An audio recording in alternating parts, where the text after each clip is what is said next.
네, 제가 오늘 갖고 온 논문은 Geometry Inspired Top K Adversarial Perturbations 입니다.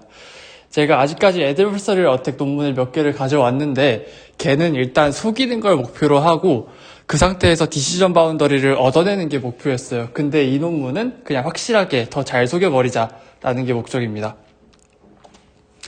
이 논문은 WACV 2022년에 올라온 논문인데 이 저자분들 뒷조사를 조금 해봤는데 애드버서리를 어떻게 그렇게 전문적으로 하시는 분들은 아니더라고요. 그렇다고 다른 논문 봤을 때 뭐 공통적인 분야 같은 것도 없어서 이분들이 뭐 하는 분인지 사실 모르겠습니다. 구성은 논문이랑 똑같은 순서로 준비를 했습니다. 먼저 애드버서리얼 어택은 다들 아시다시피 펄터베이션을 더해서 뉴럴 네트워크가 다른 판단을 내리게 만드는 작업이에요. 이걸 식으로 보면은 fx가 원래는 판다였는데 p를 더하면 뭐 지본이 된다던가 하는 식으로 바뀌는 건데 이걸 우리가 구현을 할 때 네트워크는 스코어를 주고 그 중에 제일 큰 거 argmax를 해서 디시전을 얻게 됩니다. 근데 이렇게 하면 판다가 탑 1에서만 밀려나면 되는 거예요. 탑 1에서 밀려나면 되는데 아직도 얘는 탑 2에 판다가 있다 하면은 이게 제대로 속인 거냐라는 게 여기 논문에서 하는 얘기인 거죠. 그래서 세컨드가 판다인데 이건 제대로 속인 게 아니다라고 얘기를 하는 거고요. 그래서 이걸 소팅을 했을 때 판다를 최대한 제일 뒤로 보낼 수 있으면 이게 진짜 제대로 네트워크를 속이는 거다라는 게 이 논문에서 하고 싶은 얘기입니다. 이 방법을 이런 태스크를 K-풀링이라고 얘기를 하고 있었고요. 그리고 K-풀링을 할 때 이미지 하나하나에 대해서 펄터베이션을 만들어주는 방법도 있는데 유니버설 펄터베이션이라고 펄터베이션 하나를 가지고 모든 이미지에 대해서 네트워크를 속이는 방법도 있습니다. 이 논문에서 제시한 컨트리뷰션은 딥풀이라는 어택 방법을 기반으로 간단하면서 정확한 K-풀이라는 K-풀링 어택 방법을 제시를 했고 인피니티 놈을 사용을 하든 L2 놈을 사용을 하든 펄터베이션 크기를 제한을 했을 때 제대로 어택이 된다라는 걸 증명을 했고 K-풀을 가지고 UAP를 만드는 그런 것도 가능하다라고 얘기를 했습니다. 그리고 데이터셋 중에 이미지넷 중에 우리가 제일 많이 쓰는 2012년 데이터셋에서 제대로 베이스라인의 성적을 넘었다라고 얘기를 하고 있었습니다. 관련 연구들로 이제 베이스라인이랑 그 모델을 구성하는데 옵티마이제이션 하는데 구성된 기술들을 소개를 해드릴 건데 먼저 Fast Gradient Sign Method라고 FGSM이라고 부르는 게 있어요.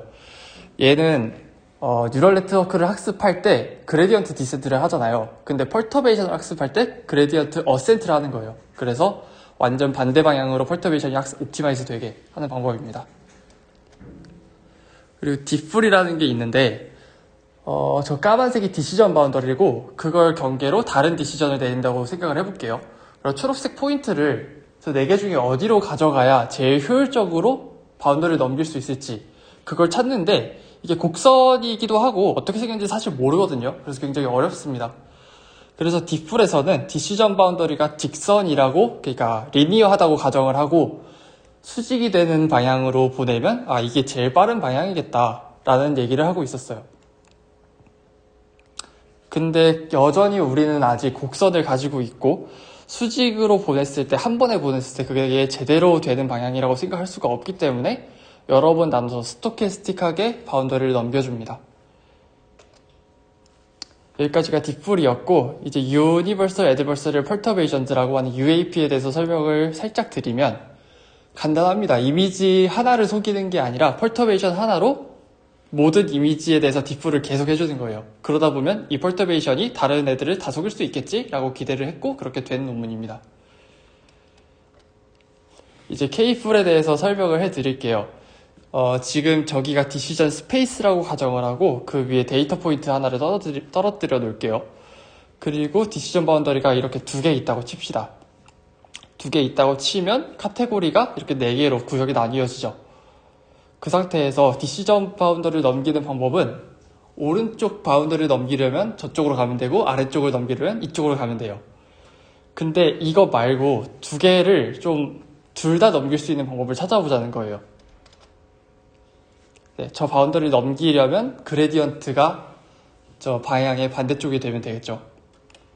근데 저걸 둘 다 넘기려면 그러니까 그 기울기의 평균이 되는 직선 쪽으로 보내면 된다는 거예요. 그렇게 했을 때 노멀 벡터는 저 맨 아래쪽에 있는 화살표 방향이 되면 되고, 그렇게 했을 때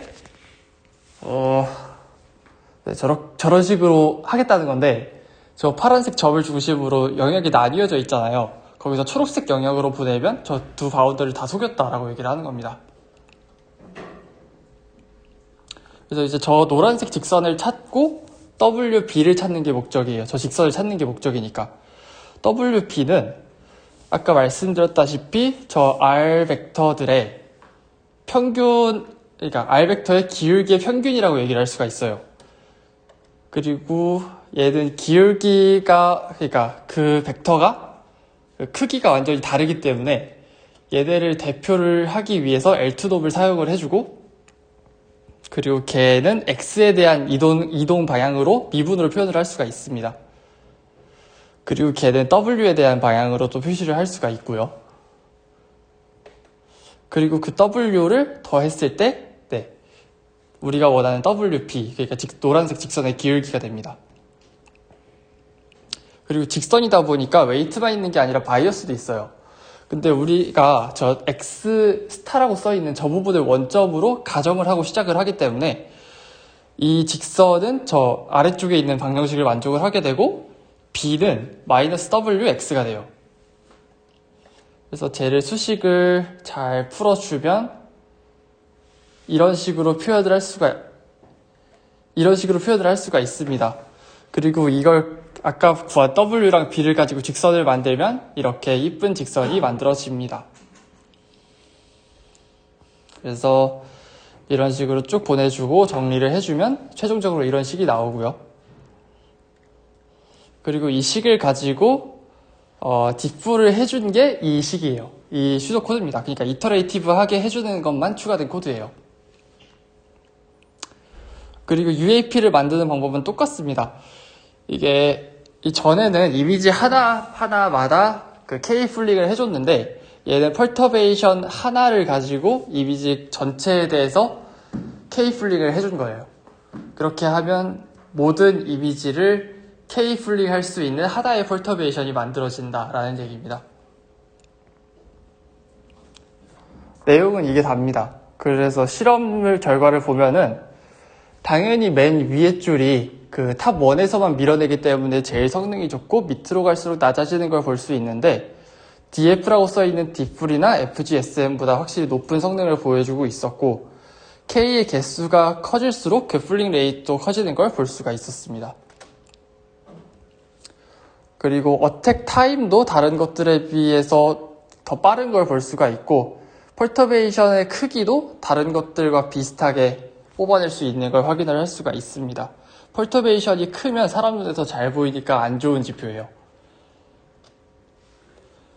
그래서 유니버설 풀링 레이트도 다른 것들이랑 비교를 했을 때 더 잘 된 걸 볼 수 있고, 오른쪽 그래프를 보셔도 트레이닝 셋이 커질수록 소개되는 애들이 많기 때문에 성능 차이가 더 크게 벌어지지는 않았지만 그래도 UAP보다 잘 속이는 걸 확인을 할 수가 있습니다. 트랜스퍼러빌리티는 어떤 아키텍처에서 학습한 펄터베이션을 다른 아키텍처에 적용했을 때 이게 잘 먹히냐라는 얘기인데, 표를 보시면은 그렇게 잘 먹히고 있진 않아요. 근데 밑에 펄터베이션을 보시면은 이쁘게 만들어주신 걸 볼 수가 있습니다. 그리고 정성적으로 봤을 때도 이게 사람 눈에 안 보여야 좋은 거다 보니까 이렇게 보여드리는데, 저는 안 보이거든요. 혹시 보이시면은 그거 대단한 거고, 그 와중에 세 개의 탑 카테고리 중에 정답이 없는 걸 확인을 하실 수가 있습니다. 네, 여기까지 발표 마치겠습니다. 감사합니다.